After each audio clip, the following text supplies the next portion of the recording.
저는 30대의 남성으로 평범한 회사원입니다. 그날도 회사에서 업무를 마치고 슬슬 퇴근 준비를 하려는데 갑자기 장모님에게서 전화가 오더라고요. 심서방, 아직 퇴근 전이지? 네, 장모님. 아직 안 그래도 이제 슬슬 퇴근하려던 참이에요. 다행이구만. 저기 회사 끝나면 자네 회사 근처 공영주차장으로 좀 오게나. 무슨 일이신데요? 심서방, 오늘 미진이 몰래 나랑 갈 데가 있네. 미진이 몰래요? 그래. 자세한 얘기는 이따 하기로 하고 일 끝나자마자 이리로 좀 와. 다급한 목소리로 그런 말을 하며 전화를 끝낸 장모님이었어요. 대체 무슨 일이지 싶은 생각을 하며 저는 장모님이 말한 곳으로 갔습니다. 저는 결혼한 지 3년 차인데 장모님을 모시고 아내와 한 집에 살고 있어요. 처가살이하는 게 힘들지 않냐고 하는 사람들도 간혹 있는데 저는 정반대입니다.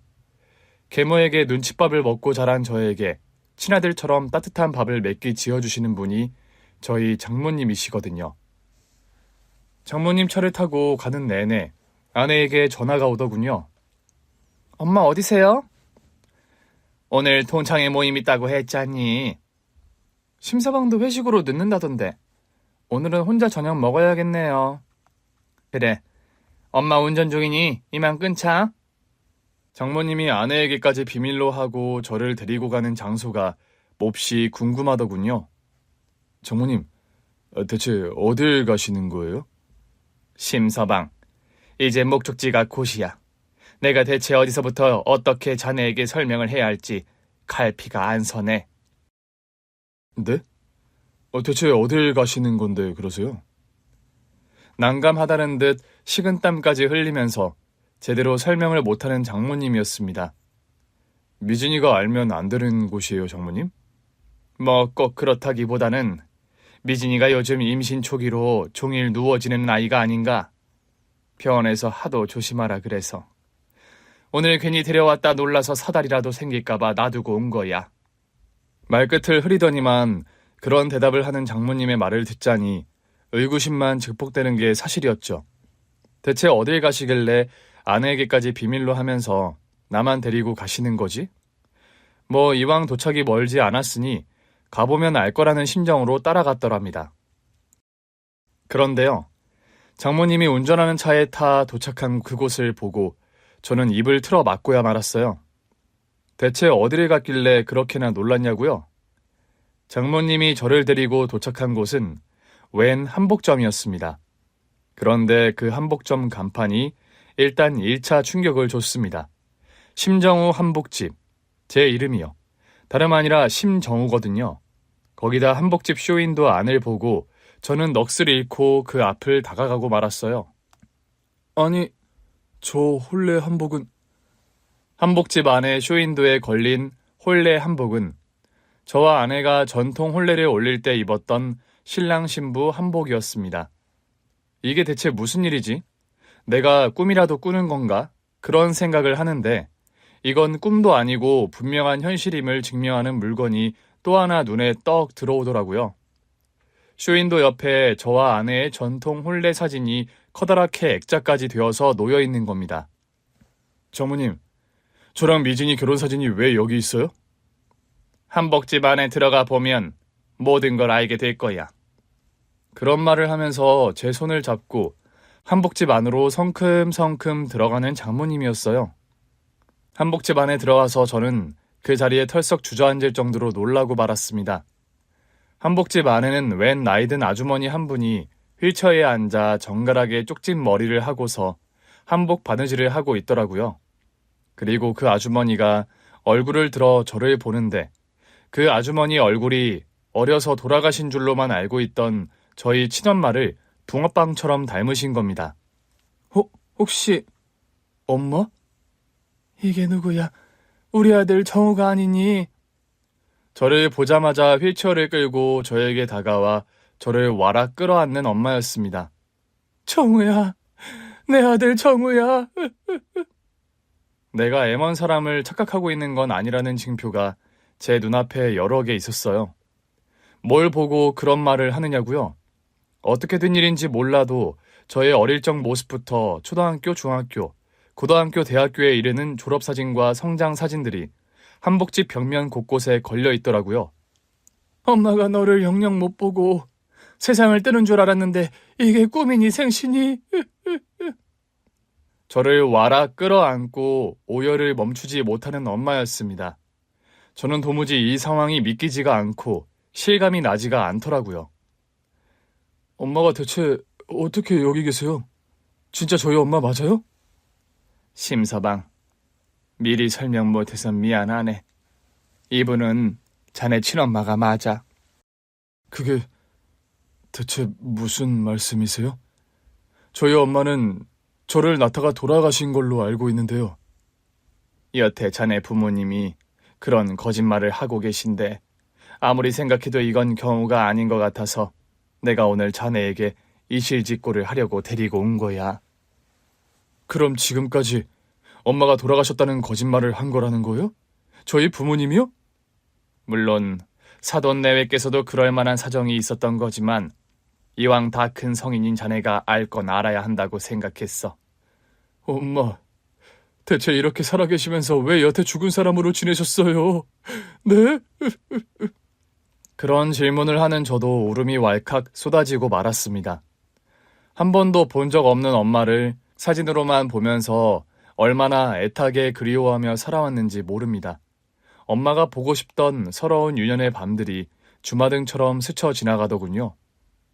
엄마가 이렇게 멀쩡히 살아계신데 왜 아빠는 여태 엄마 존재를 말씀 안 하신 건데요? 대체 왜요? 정우야, 너희 아빠를 너무 원망하지 말아라. 멀쩡히 살아계신 엄마를 죽은 사람으로 만들었다는 게 저는 당최 이해가 안 간다고요. 지금부터 엄마가 하는 얘기 잘 들어. 너도 얘기를 들으면 그렇게 화만 내지는 못할 거야. 사부인, 지금 감정이 많이 힘들어 보이시는데 저도 설명을 거들어도 될까요? 네, 그래 주시면 감사하겠어요, 사부인. 그렇게 저는 생전 처음 가보는 엄마의 한복집에서 장모님과 엄마로부터 저의 과거 집안 이야기들을 듣게 되었어요. 제가 알기론 저를 낳다가 돌아가신 걸로 들었는데 이게 대체 어떻게 된 일이에요? 심서방, 자네 어머님께서는 자네를 낳다가 돌아가신 게 아니라 의식을 잃고 혼수 상태에 빠졌다가 식물인간이 되셨다고 하더군. 뭐라고요? 엄마가 식물인간이요? 그래. 너 대체 언제까지 식물인간으로 뉘어있는 네 처 기다릴 작정이니? 그럼 이 사람을 내다 버리기라도 하란 말씀이에요? 지금 그 말이 아니지 않니? 젖먹이 어린애 두고 이리 깨어나지 못하는 며느리 언제까지 두고 봐야 하나 싶어 걱정돼서 하는 소리다. 어머니, 아무리 이 사람이 의식 없이 누워있다고 해도 그런 말씀 너무 함부로 하지 마세요. 만약에 다 듣고 있는 거라고 하면 어쩌시려고 그래요. 지금 그게 중요하니? 너 설마 평생 식물인간으로 누워있는 네 처 기다릴 셈이냐? 그건 제가 알아서 할 문제니 너무 체근하지 마세요, 어머니. 저를 낳다가 심하게 하혈을 한 엄마는 의식을 회복하지 못하고 그래도 식물인간 상태가 돼버리고 말았다는 겁니다. 결핵성 척추염 소견이 있어요. 만에 하나 기적적으로 의식을 회복한다 해도 하반신 마비 가능성이 크고요. 저희 아내가 걷지를 못한다는 말씀이세요? 그럴 가능성이 큽니다. 청천벽력 같은 의사의 선고 앞에서 아빠는 절망했지만 그래도 엄마가 깨어나기만을 소망하며 기다리셨다고 합니다. 그렇지만 제가 3살이 될 때까지 엄마는 식물인간 상태에서 깨어나지 못하셨다고 하더군요. 병원에서도 더 이상 깨어날 가능성이 희박하다는 진단을 내렸고 아빠는 하루하루 지쳐가셨다고 합니다. 너 대체 언제까지 호라비로 지낼 작정이냐? 더 이상 나도 혼자 정우 키우는 것도 힘에 부치니 더 미루지 말고 재혼 자리 알아봐.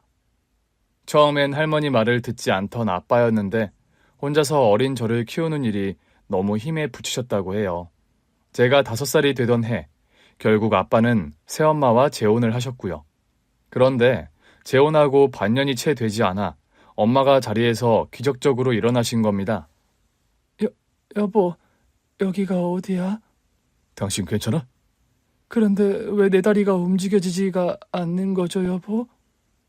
몇 년 만에 기적적으로 의식을 회복한 엄마는 여러모로 충격을 받으실 수밖에 없었다고 합니다. 멀쩡하던 다리는 마비되어 움직일 수 없는 처지가 된 데다가 아빠에게는 버젓이 새 부인이 있었던 탓이죠. 정우 애미야, 서운해하지 말고 잘 들어라. 무슨 말씀인데 그런 말을 하세요? 네가 하루 이틀도 아니고 5년 넘게 식물인간 상태였단다. 제가 그렇게나 길게 자리에 누워 있었다고요? 네가 정우를 낳으면서 문제가 생겼고 우린 평생 네가 일어나지 못할 거라고 생각했어. 그런데요? 정우 아범 이제 더 이상 네 남편이 아니다. 이 사람이 제 남편이 아니면 그럼 누가 남편인데요? 여보, 어머님 대체 지금 무슨 말씀을 하시는 거야? 의식을 회복한 엄마를 기다리고 있던 소식은 충격적이고 비극적인 현실뿐이었습니다. 멀쩡했던 두 다리를 쓰지 못하게 된 데다가 애처가였던 남편이 더 이상 남편이 아니라니, 그런 말을 들은 엄마의 심정이 어땠을까 생각하니 정말이지 억장이 무너지는 것 같더라고요. 여보, 미안해. 정말 미안하다. 아빠는 차마 아픈 엄마를 두고 재혼했다는 말을 하지 못하고 오열을 터뜨리고 말았대요. 병원 바닥에 주저앉아 무릎을 꿇고 엄마에게 빌듯이 용서를 구한 아빠였다고 합니다. 여보, 정말 미안해. 내가 조금만 더 당신을 기다렸더라면. 당신 재혼한 거예요? 나 의식 없는 동안? 당신이 깨어날 가망이 없다고 해서. 나 혼자 어머니와 둘이서 정우 키울 자신이 없어서 그랬어. 정말 미안해, 여보.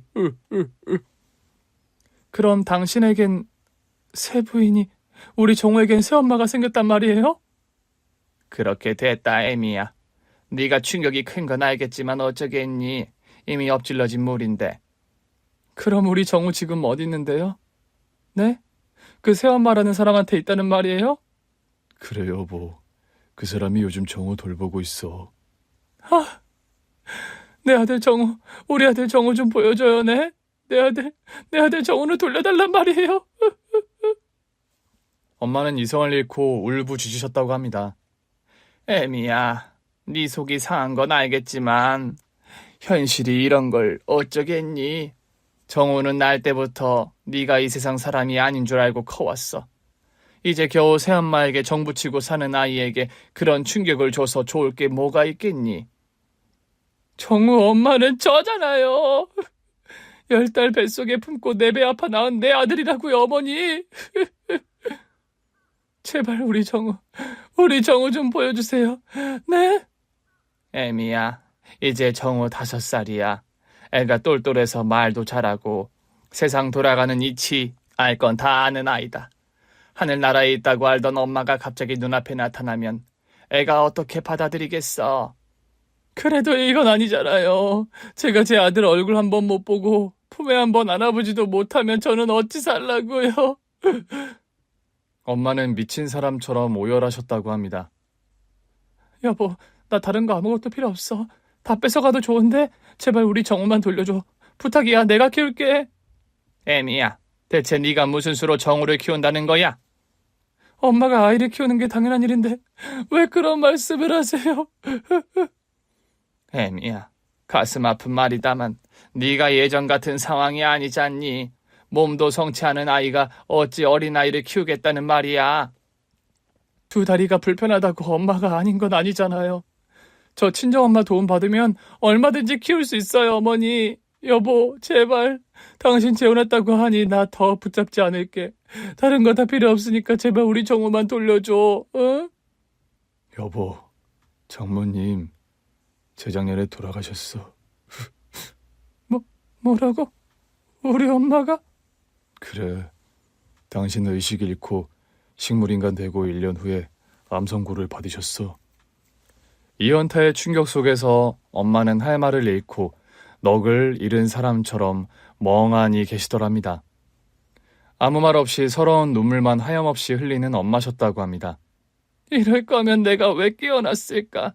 날 이렇게 내던질 거면서 차라리 저 세상이라도 가게 두지 그랬어. 여보, 미안해. 정말 미안해. 외할머니까지 세상을 떠난 상황이었고 엄마를 돌봐줄 수 있는 외가 식구는 아무도 없는 상태였다고 합니다. 엄마는 결국 장애인들이 사는 시설에 들어가서 생활하게 되셨다고 해요.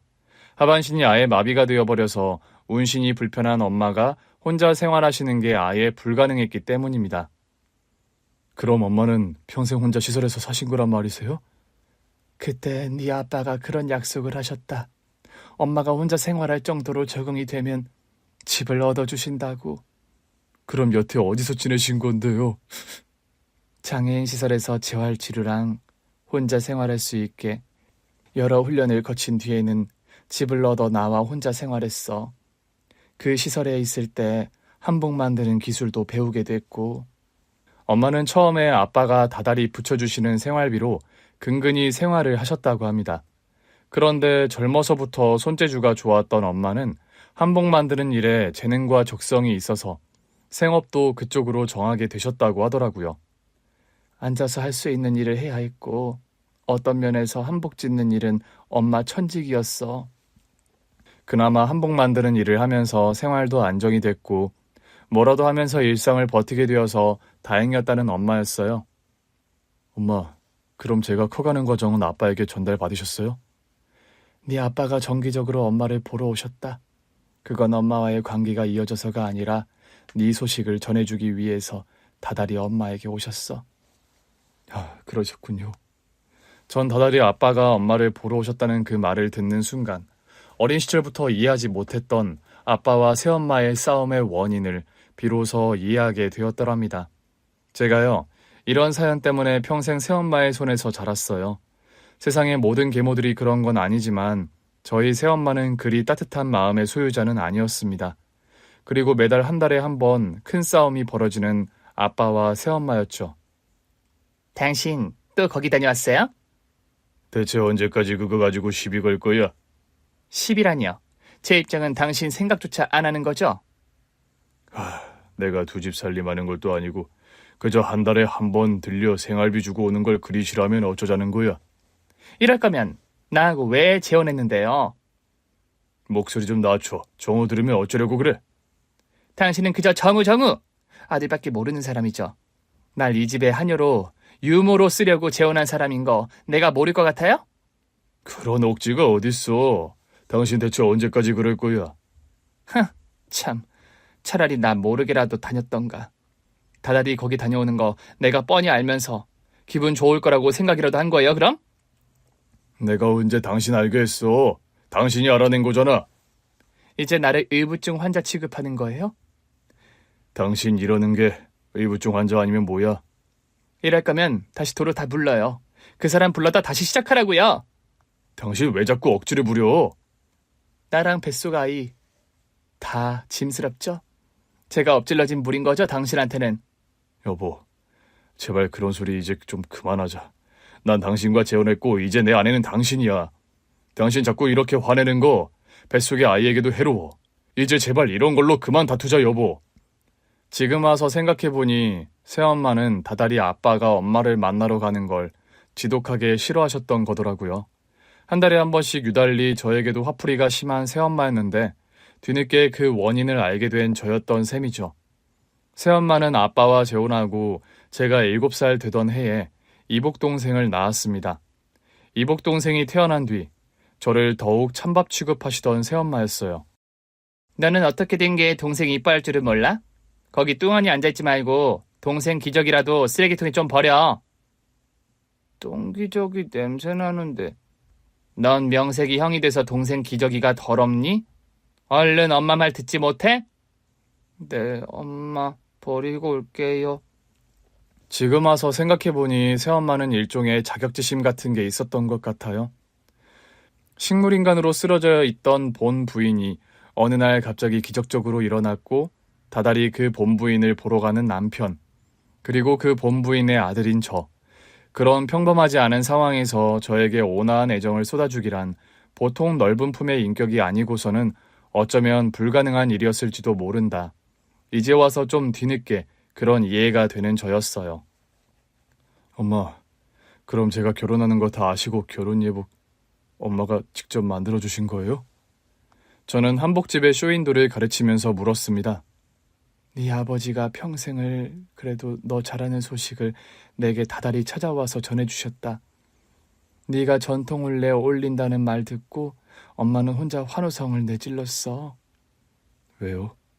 내가 신랑 신부 한복을 지어줄 수 있겠다 싶은 생각이 들었으니까. 심서방, 사부인께서 건강이 정말 좋지 못하셨는데도 자네와 미진이의 예복을 손수 지으셨다네. 엄마, 건강이 많이 안 좋으세요? 장모님 얘기 듣고 보니까요. 유달리 수척해 보이는 엄마의 얼굴이 걱정이 되더라고요. 자세히 엄마를 보니까 머리숱도 많지 않고 병색이 완연해 보이는 얼굴이었어요. 엄마, 어디가 아프신 거세요? 네? 사실 정우야, 엄마는 한 몇 년 전에 너에게 엄마가 살아있다는 사실을 고백하려고 했어. 그런데 왜 숨기셨어요? 그때라도 말씀해 주시죠.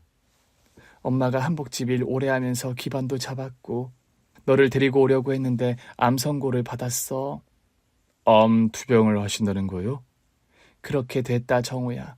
평생 너는 나를 죽은 사람으로 알고 살아왔는데 막상 나타난 생모라는 사람이 또 암이라고 하면 네 심정이 너무 아닐 것 같아서 그냥 나타나지 않는 게 좋을 것 같다는 판단을 했단다.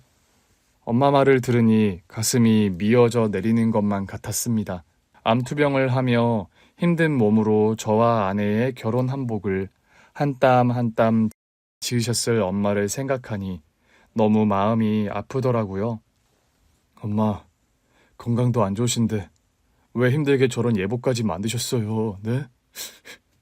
평생을 나는 정우 너에게 엄마 노릇을 못했는데 그래도 너 장가갈 때 엄마로서 의미 있는 일 한 가지는 해주고 싶더구나. 엄마. 저는 그런 엄마를 껴안고 한참을 오열했습니다. 품 안에 쏙 들어오는 가냘픈 엄마의 몸피가 더욱 제 마음을 아프게 했어요. 자네 부모님은 여전히 자네에게 사부인 존재를 말씀 안 하셨지만 나는 이제라도 자네가 어머니 존재를 알아야 할 것 같아서 오늘 여기 자네를 데리고 온 거야. 장모님, 정말 잘하셨어요. 정말 100번 잘하신 선택이세요. 사부인, 생각 같아서는 우리 미진이도 데리고 와서 사부인께 인사를 드려야 하는데 요즘 우리 딸아이가 어딜 나다닐 컨디션이 아니라 데리고 못 와요. 며느라이가 어디 아픈 건 아니죠? 아픈 건 아니고요. 습관성 유산 끝에 좀 힘들게 아이가 들어선 상황이라 집에서 종일 누워 지내고 있답니다. 안정기에 접어들 때까지 외출도 삼가고 심정적인 스트레스도 피하라고 해서요. 잘하셨어요. 오늘 괜히 따라왔다가 며느라이가 놀라기라도 하면 얼마나 큰일입니까, 사부인. 장모님께서 왜 아내에게 굳이 비밀로 하고 저를 데리고 오셨는지 저는 비로소 이해가 가더라고요. 장모님을 모시고 돌아오는 차 안에서 그런 말씀을 하시는 장모님이었어요. 사부인이 같은 여자로서 너무 안 돼 보이는 게 사실이었네. 감사해요, 장모님. 장모님 아니었으면 저 평생 불효자로 남을 뻔했어요. 사부인이 건강이 많이 안 좋으신데 이제라도 집에 모셔와서 돌봐드리는 게 어떻겠나. 정말 그래도 돼요, 장모님? 아니, 그 문제를 나에게 허락을 구하나 당연히 자네가 해야 할 도리를 하는 건데. 그래도 엄마 모시는 일이 보통 일이 아닐 텐데 당연히 상의 드려야죠. 아마 미진이도 상황을 알면 당연히 오케이 할 걸세. 평생 자네 얼굴 한번 제대로 못 보고 그늘에서 그림자처럼 지내오셨는데 지금이라도 자네와 미진이가 돌봐드려야지. 장모님, 정말 감사드려요. 저는 차를 타고 돌아오는 길에 다시 눈물을 펑펑 쏟고 말았습니다.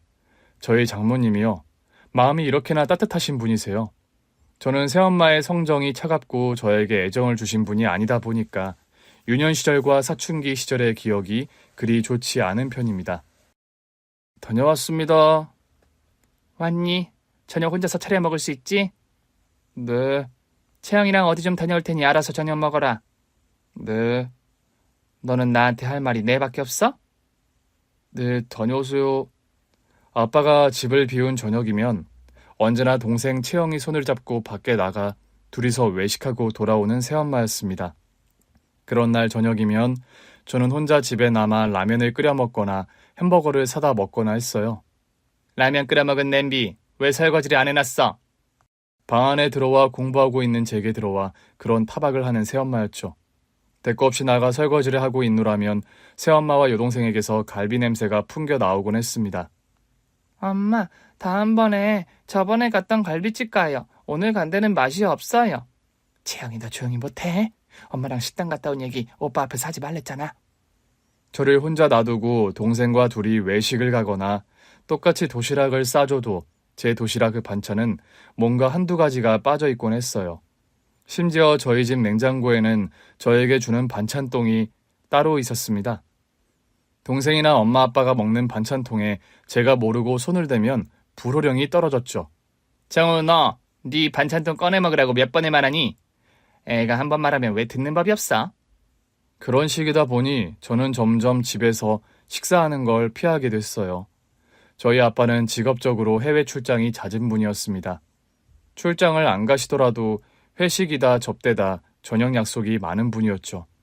친할머니가 살아계실 땐 그래도 대놓고 저를 차별을 못하던 새엄마였는데 제가 초등학교 4학년 무렵 친할머니가 돌아가신 후로 저에 대한 그런 차별이 대놓고 심해지더라고요.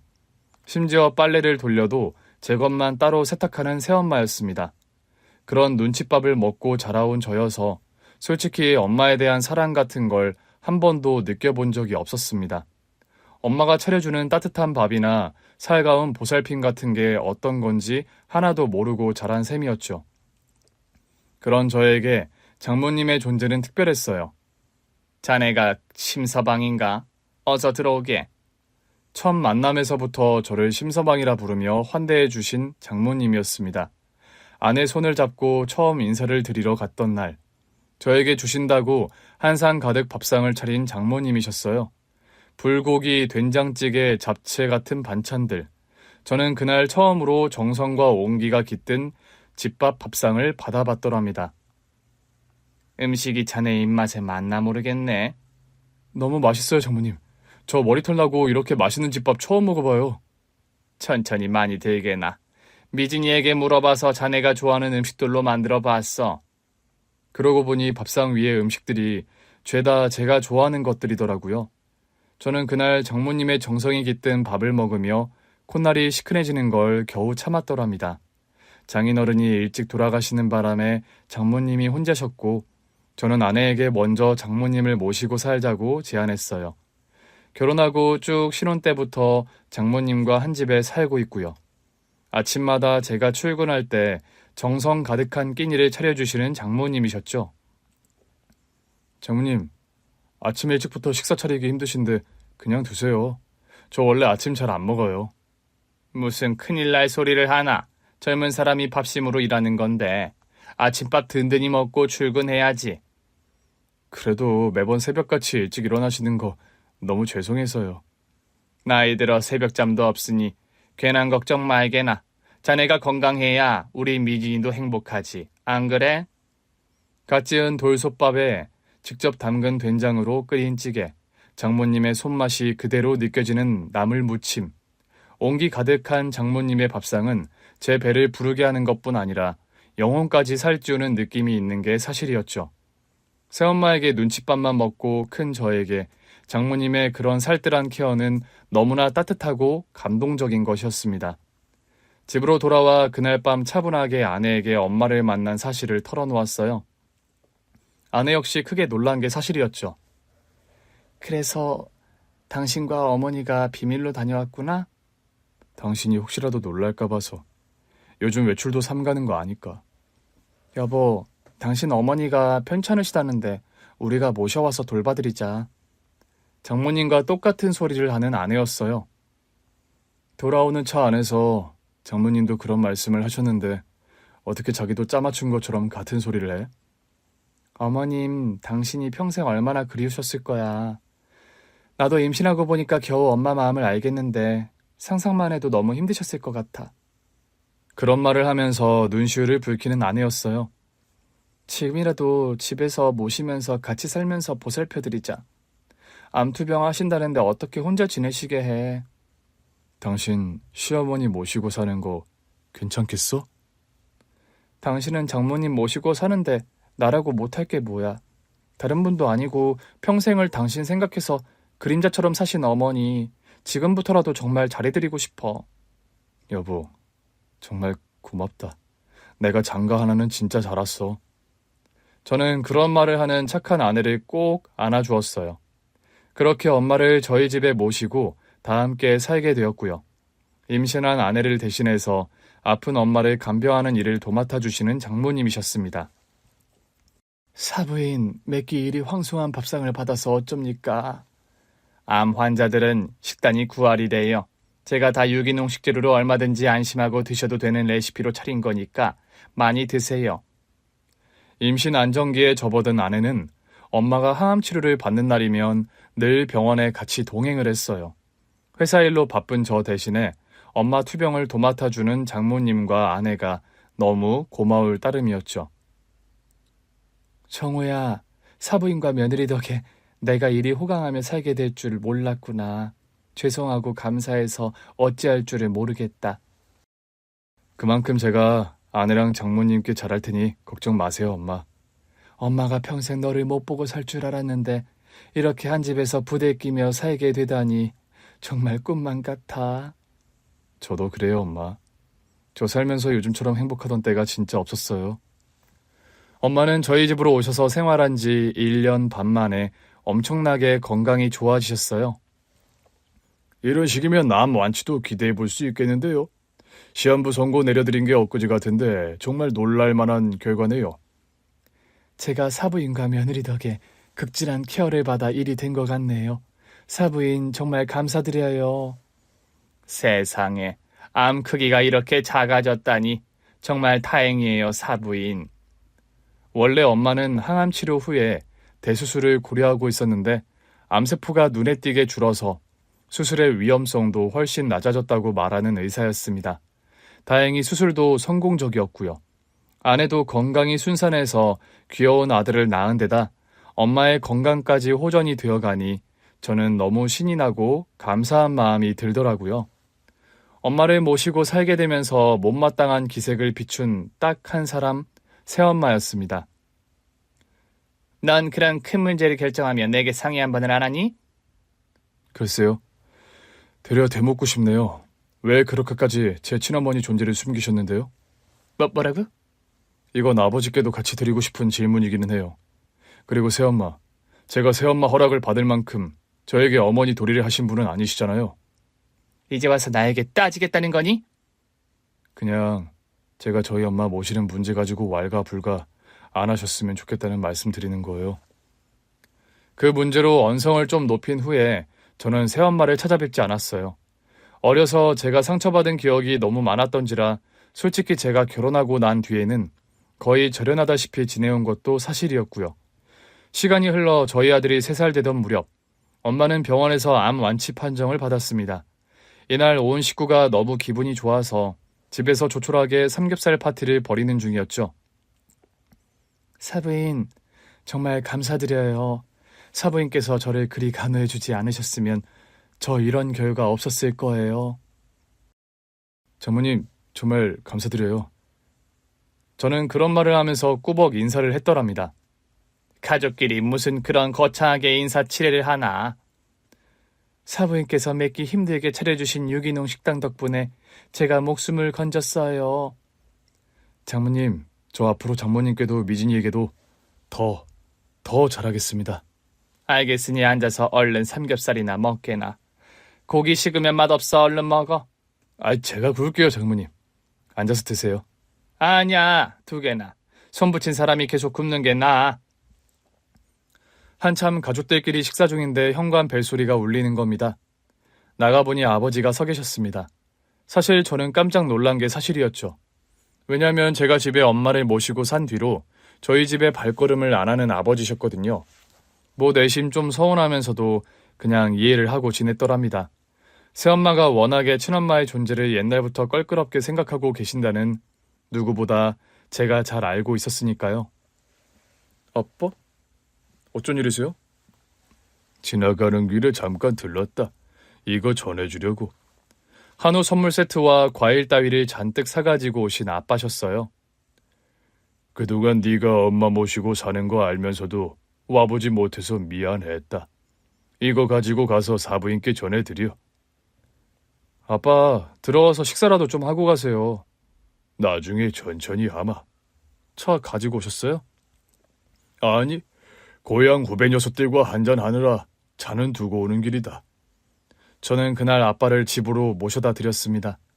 제가 운전하는 차를 타고 가는 길에 그런 말씀을 하시는 아빠였어요. 정우야, 미안했다. 너에게 평생. 갑자기 그게 무슨 말씀이세요? 네 엄마 존재 숨긴 거 말이다. 늘 고민이 깊었는데 널 혼란스럽게 안 만드는 게 낫다는 판단이었어. 이해해요. 그런 말씀 이제 안 하셔도 되고요. 참, 너에게 또 하나 할 말이 있어. 무슨 말씀인데요? 나 네 새엄마와 조론하기로 했다. 조론이요? 갑자기 왜요? 저는 깜짝 놀라 갓길에 차를 정차하고 아빠에게 여쭤봤더랍니다. 너 알다시피 네 새엄마와 나는 문제가 많았잖니. 아니 그래도 그렇지 조론이라뇨. 솔직히 말하면 이참에 법적으로도 정리하려다 너 알다시피 얼마 안 있으면 재영이 시집 가잖니. 사돈댁에 창피한 일은 일단 피하고 싶어서 조론으로 결정했다. 새엄마도 동의하셨어요? 그래, 네 새엄마 집 얻어서 나갔어. 이제 우리 집에는 아빠 혼자 산다. 아니 대체 이게 무슨... 채영이는요? 결혼 준비하는데 조론하냐면서 막 짜증내더니 지 남자친구 자취하는 오피스텔로 가버렸고. 아빠, 이왕 평생 사신 거 그냥 사시지 왜 그러세요? 미안하다. 너에게도 이런 모습 보여서. 그런데 변명하자면 정우야, 아빠도 평생 쉽지는 않았다. 네? 네가 아빠 원망하는 거 다 알아. 네 엄마가 다리도 불편하고 몸도 성치 않은데 평생 혼자 살게 버려둔 거.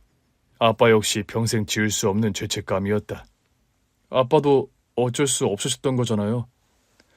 재혼하고 반년 만에 네 엄마가 깨어났을 때 솔직히 난 그때 모든 걸 다 되돌리고 싶었어. 그런데 네 새엄마 뱃속에는 채영이가 자라고 있었지. 아빠, 내 은연중에 그런 진심이 네 새엄마에게도 전달이 됐겠지. 사람의 진심처럼 은연중에 빤히 투영되는 것도 없으니까. 그런 서운함을 너에게 투사시킨 새엄마였고 그 상처는 또 고스란히 네 몫이 되었다는 걸 아빠는 안다. 눈가가 시큰해져서 저에게 그런 말을 하시는 아빠셨어요. 정우야, 못난 아비 때문에 평생 서러운 일 많이 겪게 해서 미안하다. 정우 너나 네 엄마에게 아빠는 죄인이야. 아빠, 다 지난 일이고 아빠도 어쩔 수 없는 일이었다는 거 저 알아요. 아빠 원망 안 하니까 그런 말씀 마세요. 사부인께서 네 엄마를 그리 잘 돌봐주셨다니 너무 감사할 따름이야. 네 엄마에게 이 아빠가 못한 몫까지 네가 잘 해드리렴. 사부인께는 내가 또 따로 인사를 전할 거야. 그날 아빠를 집에 내려드리고 돌아오는 길 참 복잡하고 여러 감정이 스쳐 지나갔습니다. 저는 그때까지 저와 엄마만이 피해자라 생각하고 있었거든요. 아빠에게 더 이상 마음 쓰지 마시라 원망하지 않는다는 말씀을 드렸지만 그건 솔직한 진심이 아니었어요. 엄마가 식물인간으로 쓰러져 계실 때 조금만 더 아빠가 기다려 주셨더라면, 그래서 엄마가 깨어나고 그렇게 엄마 아빠와 우리 세 식구가 살 수 있었더라면 얼마나 행복했을까. 저는 솔직히 그런 생각을 수백 번도 더 했으니까요. 집에 돌아와서 엄마께 그 사실을 말씀드렸어요. 아빠의 졸혼 소식을 듣고 깜짝 놀라시는 엄마셨죠. 뭐? 네 아빠가 졸혼을 하셨다고? 네. 법적인 절차 밟고 정식으로 이혼하고 싶으셨나 봐요, 실은. 네 이복 여동생 결혼 때문에 졸혼으로 정리됐고? 네. 네 아빠도 참 이왕 그렇게 재혼했으면 잘 살기라도 할 것이지. 엄마, 이제 와서 드리는 말씀인데요. 사실 아빠랑 새엄마요. 그렇게 사이가 좋지는 못하셨어요. 사이가 안 좋았다니? 저는 엄마가 돌아가신 분인 줄 알아서 엄마 존재 때문에 두 분 사이 불화의 원인이 된다는 건 전혀 몰랐어요. 아빠가 매달 엄마 보러 다녀오실 때마다 부부싸움이 났었거든요. 네 아빠가 날 보러 오는 걸 알게 처신한 게 잘못이다. 아빠가 엄마랑 제게 죄책감이 크세요. 아까 차 안에서도 그런 말씀하셨고요. 옛날에 말이다. 엄마가 의식 회복하고 깨어났을 때 나도 솔직히 네 아빠 원망 많이 했어. 무엇보다 정수 너를 떼어놓아야 하는 일이 엄마는 너무 힘들었으니까. 엄마는 아빠를 다 용서하셨어요? 시간 지나면서 아빠 입장을 생각해보니 몇 년을 안 깨어나고 깨어날 가능성도 희박하다는 식물인간 아내를 언제까지 하염없이 기다릴 수 있을까 싶더구나. 엄마, 이젠 정수 너도 아빠 원망 안 했으면 좋겠다. 엄마도 네 아빠 원망 안 해. 어쨌건 다달이 날 찾아와 네 소식 계속해서 전해줬고 네 아빠가 그리 여유로운 형편 아니었어도 엄마에게 여태 생활비 붙여주고 그런 사람이다. 그거야 당연한 거죠, 엄마. 정수야, 세상에 말이야 당연한 걸 안 하고 사는 사람이 얼마나 많은데 네 아빠는 최선을 다한 사람이야. 여러 가지로. 어찌 보면 잘못은 엄마에게도 있어. 깨어날 거면 좀 더 빨리 깨어나서 네 아빠가 그런 선택 안 하게 만들 수도 있었으니까. 그게 뭐 엄마 마음대로 되는 일이 아니잖아요. 아빠 선택 역시 불가피했단 말을 하는 거란다. 무슨 말씀인지 알겠어요, 엄마. 아내는 아들 녀석이 어린이집에 다니기 시작할 즈음 엄마가 운영하시는 한복집에 나가 일을 배우기 시작했어요. 당신 요즘 엄마에게 한복 만드는 법 배운다며? 처음엔 그냥 어머님 가게 일 도와드리러 나가기 시작했는데 한복 짓는 일이 참 매력적이더라고요. 정수야, 네 아내 손재주가 보통이 아니야. 엄마 젊었을 때보다 훨씬 빨리 배우고 아주 타고난 여우손이다. 여우손이요? 그게 뭔데요, 엄마? 솜씨 야무지고 좋은 손을 가진 사람 손을 여우손이라고 하잖니. 그 시어머니의 그 며느리가 들어온다더니 미진이가 사부인을 많이 닮았어요. 제가 전생에 무슨 좋은 일을 했길래 말년이 일이 복이 터지나 모르겠네요. 아들 녀석 상봉해서 한 집에 살게 된 것도 꿈만 같은데 우리 며느리가 제 일까지 이어서 배운다니 이렇게 고마울 때가 없어요. 사부인, 부디 사부인 솜씨 미진이에게 잘 물려주세요. 당연하죠, 사부인. 남이라 해도 똘똘한 제자는 예쁜 법인데 미진이는 수제자인데다 며느리이기까지 한걸요. 아내는 엄마에게 한복 짓는 법을 전수받기 시작했고 3년 정도가 지나서부터는 엄마 대신 고객들의 주문을 받아서 한복을 직접 짓는 수준에 이르렀어요. 여기는 고부간에 같이 운영을 하시는 곳인가 봐요. 아, 저는 아직 배우는 단계고 저희 시어머니께서 다 만드세요.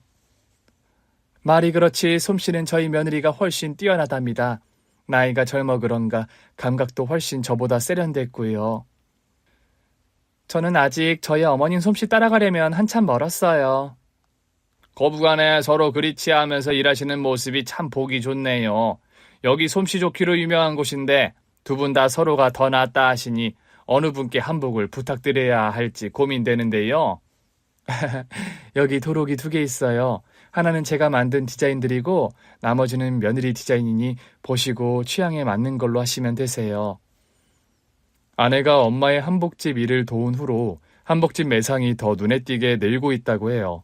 아무래도 거드는 손이 느니까 작업 속도도 빨라졌고 또 아내 솜씨가 좋다 보니 요즘 아내를 찾는 단골 손님도 점점 늘고 있다고 하더라고요. 다리가 불편한 엄마를 보조해서 한복집 일의 여러 굳은 일들을 도맡아 하는 아내입니다. 솔직히 그런 역할까지 아내에게 바랬던 적은 없던 터라 고마우면서도 미안한 마음이 드는 게 사실이죠. 퇴근길 저는 항상 한복집에 들러서 엄마와 아내를 픽업해서 집으로 돌아옵니다.